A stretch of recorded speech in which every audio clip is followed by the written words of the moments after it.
Voilà, bonjour et bienvenue sur la mécanique universelle. .net, le site qui essaie de démontrer que l'humanité évolue progressivement vers son ultime perfection.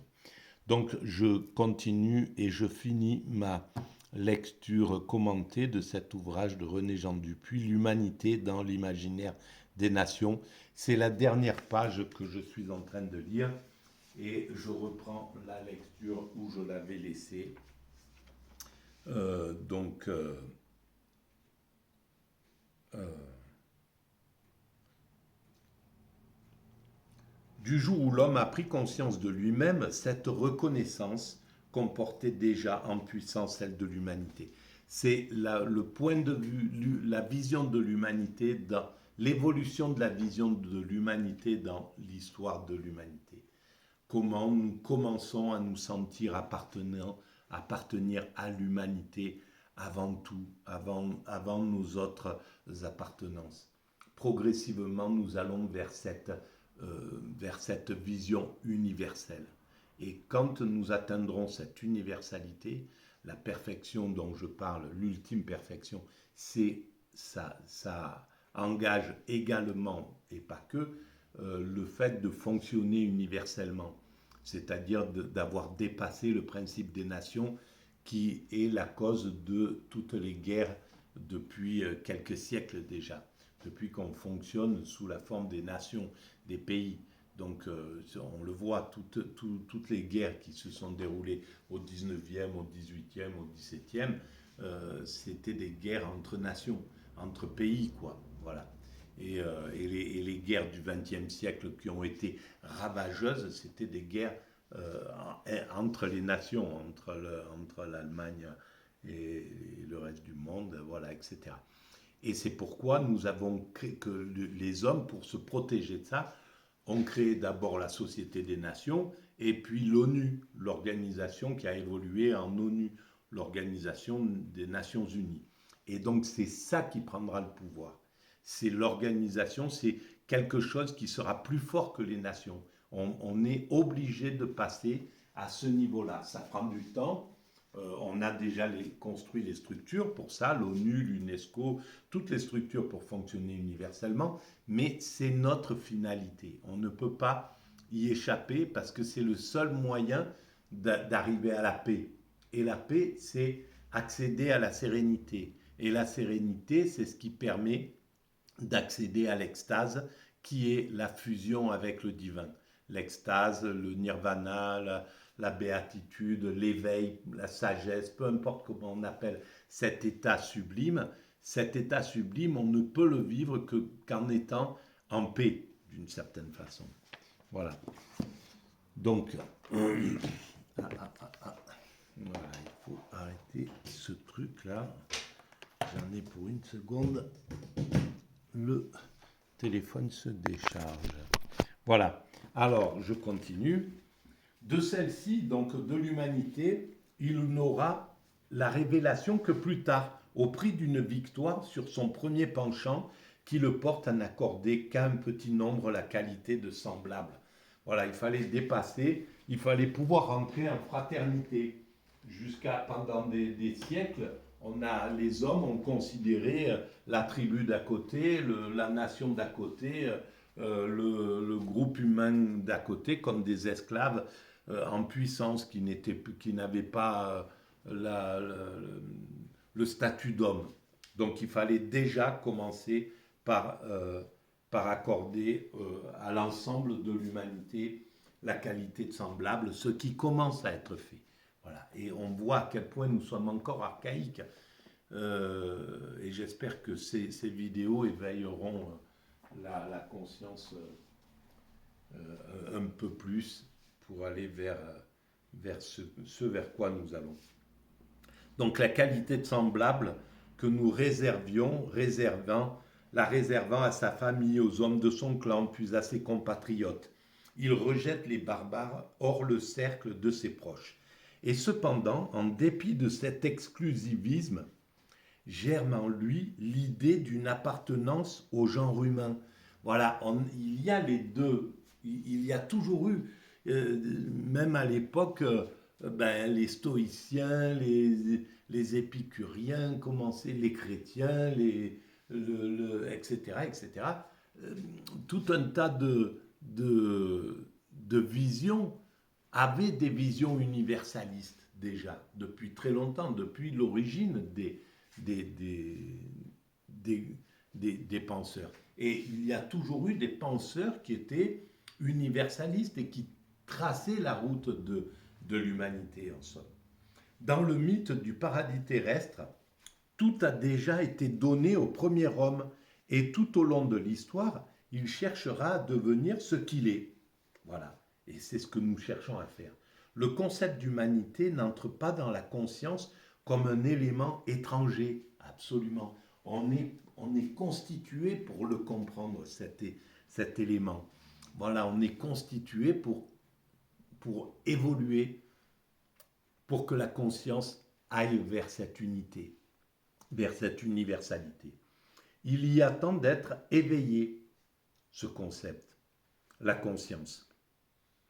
Lorsque, dès l'Antiquité, des philosophes feront émerger de l'inconscient où elle était enfouie cette promesse de l'humanité, elle entrera dans une coexistence difficile et contradictoire, avec un particularisme toujours virulent. Voilà, l'évolution se fait, il faut un plus et un moins. Il faut des réactionnaires et des progressistes. C'est la lutte entre ces deux forces qui qui tracent la route de l'humanité. Voilà. Et aujourd'hui, c'est exactement ça. Il y a les nationalistes qui veulent absolument pas parler de l'idée d'universalité et les universalistes qui veulent imposer cette idée d'universalité.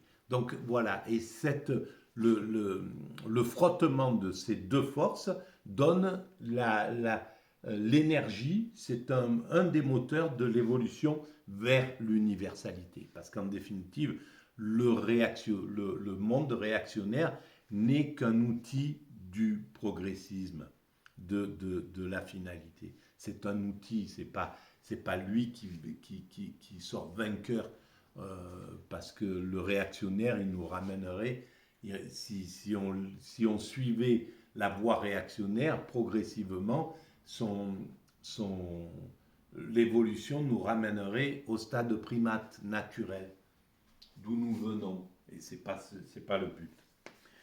L'imaginaire projettera des visions diverses de l'humanité.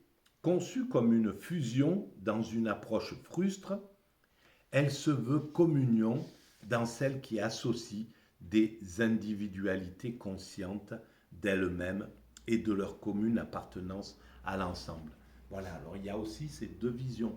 Il y a chez les progressistes ceux qui pensent que ça va être une fusion où tout est parti, où on perd toutes nos distinctions pour arriver, et puis ceux qui pensent que c'est une association, qu'on garde tous nos qualités, nos particularités, euh, mais on en fait quelque chose d'agréable pour l'autre.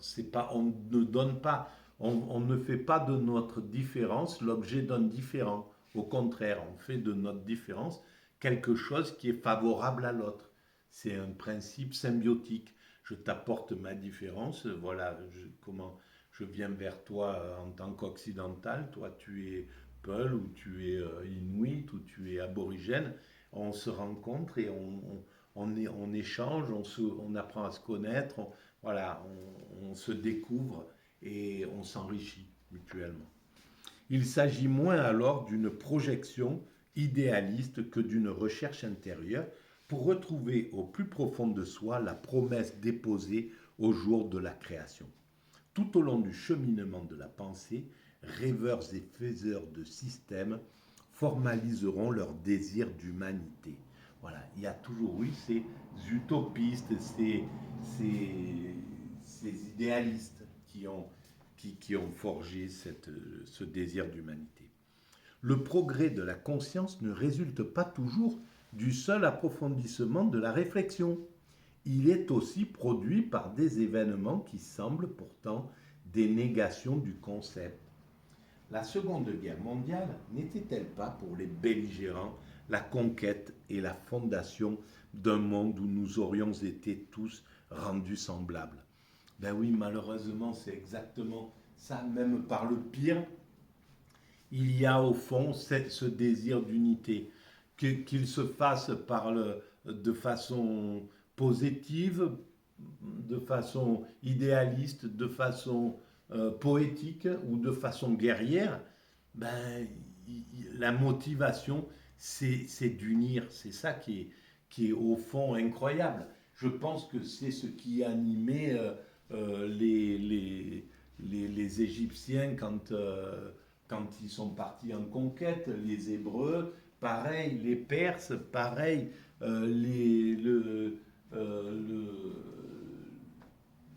l'Empire du Mali, pareil, les Chinois de la même manière, etc. Marco Polo, le Grand Khan de la même manière. Euh, les Romains, pareil. Les Grecs, idem. Les Américains, pareil. Etc., etc. Et donc, alors ça peut revêtir des formes affreuses, avec des guerres sanglantes, etc. Le fond est, voilà, il est sous une forme.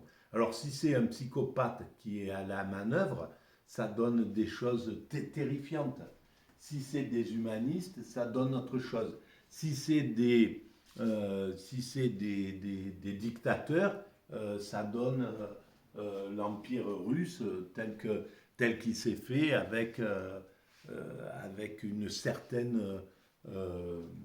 avec un certain mépris de l'être humain. Voilà.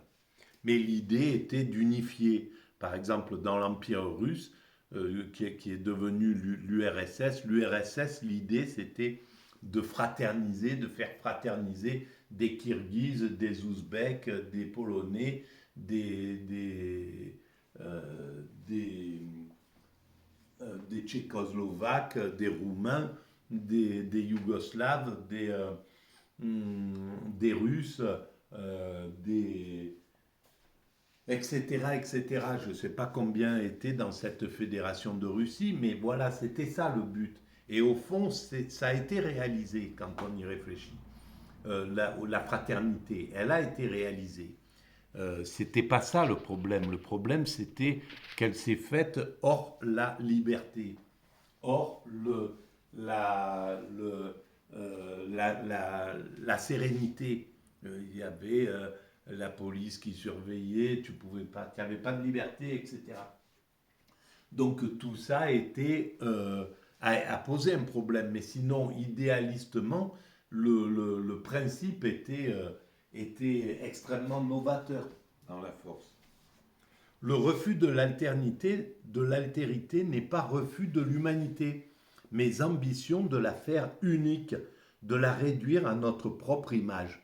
Voilà, alors si c'est le narcissisme qui est à la manœuvre, il veut que tout le monde lui ressemble. Je pars à la conquête du monde, je veux unifier le monde, mais il faut que vous le fassiez sur mon modèle. C'est le système américain, impérialiste américain actuel. Je viens vers vous, mais voilà, c'est mon modèle, c'est l'Occident en somme qui est comme ça. C'est mon modèle, mais parce que nous sommes narcissiques. Et nous sommes narcissiques parce que nous avons construit ce narcissisme dans notre esprit.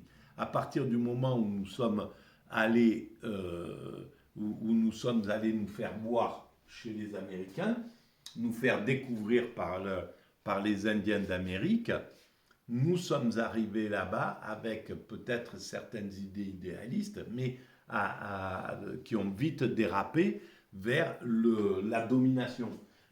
Et à partir de là, mais bien avant sans doute, hein, l'Occident avait ce côté belliqueux, guerrier, etc., parce il était en guerre entre lui-même en permanence.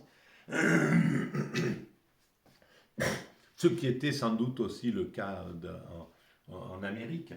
Mais bon, voilà, en tout cas, à partir du moment où on est devenu vainqueur d'un système, et en fait, vainqueur, c'est toujours le vainqueur est toujours le vaincu dans l'histoire, comme le dit bien Hegel. Mais bon, bref, à partir de là, on a développé un narcissisme qui s'est prolongé dans la colonisation et qui fait qu'il est encore à la manœuvre, et c'est ce qui rend insupportable l'évolution de l'Occident là, dans le post-colonialisme et dans la mondialisation. L'Occident c'est hyper mal comporté en, voilà, dans les 30 dernières années, il a constitué, il a fait des guerres en passant par-dessus l'ONU parce qu'il s'est mis en état de toute puissance, et tout ça par l'orgueil du narcissisme. Donc c'est bien le narcissisme que l'Occident doit perdre, l'Occident dominant. Les dominateurs occidentaux doivent perdre du narcissisme, d'une manière ou d'une autre, pour commencer à aller apaiser l'humanité. Par ailleurs, la promesse ne se confond pas avec les anticipations radieuses de l'utopie. Elle annonce un réel à construire, non les retrouvailles miraculeuses de l'Éden perdu. Et pourtant, c'est bien, nous construisons le paradis. Nous ne venons pas du paradis, nous allons vers le paradis en réalité. La métaphore du paradis, elle devrait être prise à l'envers. Ce n'est pas, nous venons d'une sorte de paradis quand nous étions des primates naturels, mais nous allons vers le véritable paradis, c'est-à-dire la même chose, c'est-à-dire la vie dans l'immédiat, mais en ayant écarté ce qui empêche nos cousins singes d'être dans un état de paradis total. C'est-à-dire le fait qu'il y ait de l'agressivité dans une troupe de chimpanzés. Dans une journée, il y a une cinquantaine de démonstrations d'agressivité, de violence, etc. Il y a la peur des prédateurs, il y a les caprices du climat, il y a tout un... Voilà, ils ne sont pas tranquilles. On ne peut pas parler de tranquillité. Ils sont de temps en temps tranquilles, mais ce n'est pas un monde qui est dans un état de zénitude. Et nous, on cherche, on va retrouver ce côté immédiat, mais en ayant écarté tout ce qui empêche notre cousin singe d'atteindre cet état d'extase. Donc on va vers l'Éden, évidemment. On est en train de construire le paradis pour nos futurs descendants. Seule une perversion de l'esprit peut imaginer l'avènement d'une humanité dont l'harmonie résulterait de l'évacuation des contradictions grâce à la satisfaction de tous les besoins. Et pourtant, voilà, c'est là où ça ne pouvait pas être encore pensé par René Jean Dupuy, parce que on était dans les années 90 quand il a écrit cet ouvrage, on était encore englué dans le matérialisme pur. Le spirituel n'était pas encore revenu dans la mentalité, on sortait de l'existentialisme, etc.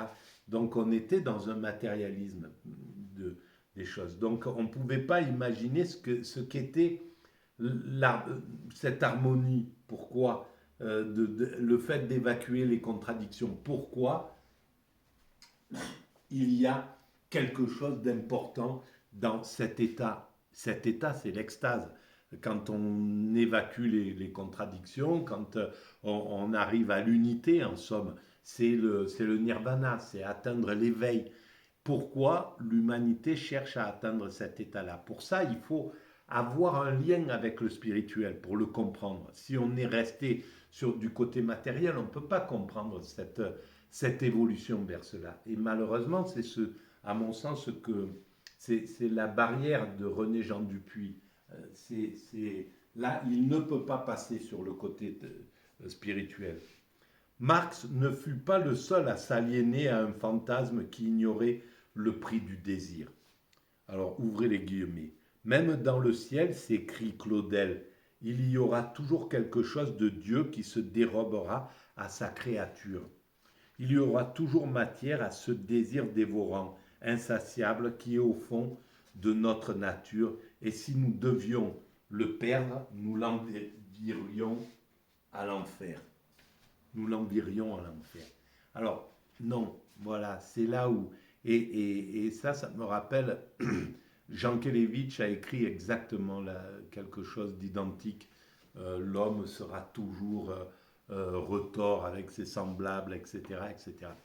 Non, c'est ça ne sera pas le cas. On dépassera ça. Pourquoi? Je ne sais pas pourquoi on doit dépasser cette chose-là, cette contradiction. Mais quand on a fait l'expérience de l'extase, comme ça a été mon cas par exemple, pendant, au tout début de la mécanique universelle, peut-être 1 ou 2 mois après avoir créé, fondé toute la structure de cette philosophie, je suis tombé en extase, mais accidentellement, sans savoir ce qui se passait. Et quand on passe par l'expérience extatique, que beaucoup ont fait, je suppose que certains des auditeurs et de nombreux auditeurs ont fait cette expérience même brièvement à un certain moment, voilà, sur la plage ailleurs, ou devant quelque chose qui était face à la nature, un état de plénitude totale qui dure pas longtemps peut-être, mais qui suffit pour rester dans notre esprit. Et ben voilà, l'extase c'est ça, mais en permanence. Donc voilà, je continue. Nietzsche l'avait déjà observé, préférer la possession au désir condamne à l'ennui. Il faut à l'humanité des compétitions à arbitrer, des différences à surmonter. La paix n'est pas un silence comblé. Voilà. Alors, c'est là où je vais arrêter là et je reprends dans la foulée. N'oubliez pas, si vous pensez que cet espace mérite d'être mérite de la visibilité, de mettre des pouces et de vous abonner et de diffuser, d'en parler à vos amis. Voilà, mais uniquement si vous pensez que c'est juste de faire ça. À bientôt.